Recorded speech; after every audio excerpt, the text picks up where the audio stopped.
दिल्ली दबावापोटी सुनेत्रा पवारांना उभं केल्याची रोहित पवारांची टीका। तर मी कुणाच्या सांगण्यावरून चालणार नाही, अजित पवारांचं प्रत्युत्तर। अंडरवर्ल्ड एकत्र येऊन राज्याची सत्ता चालवतात, संजय राऊतांची मुख्यमंत्री आणि उपमुख्यमंत्र्यांवरती जोरदार टीका। विधानसभेत उद्धव ठाकरेंची मतं आपल्याकडे वळवण्यासाठी महायुतीला मनसेची गरज, महायुतीच्या सर्व नेत्यांचं मत।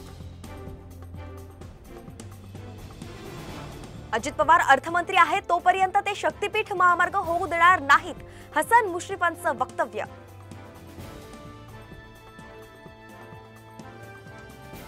लाडकी बहीण योजनेसाठी 31 ऑगस्ट नंतरही करता येणार अर्ज, कुठल्याही अंतिम मुदतीशिवाय फॉर्म भरणं सुरू राहणार असल्याची अदिती तटकरेंची माहिती।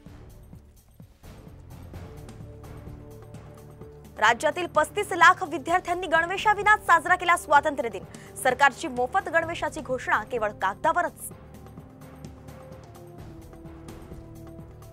समृद्धी महामार्ग थेट दिल्लीला जोडणार जाणार, एका दिवसात पुढील वर्षीपासून राजधानीला पोहोचता येणार। 6 वर्षांनंतर पहिल्यांदाच एसटी मोठ्या फायद्यात, जुलै महिन्यात कमावला तब्बल 2 कोटींचा नफा।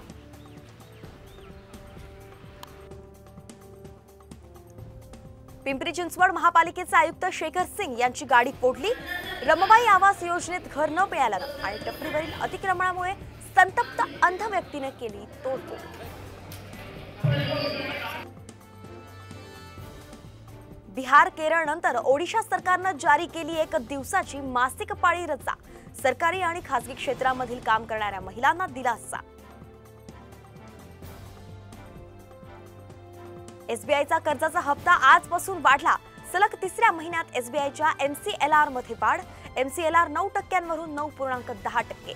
कार, गृहकर्ज आणि शैक्षणिक कर्ज वाढणार।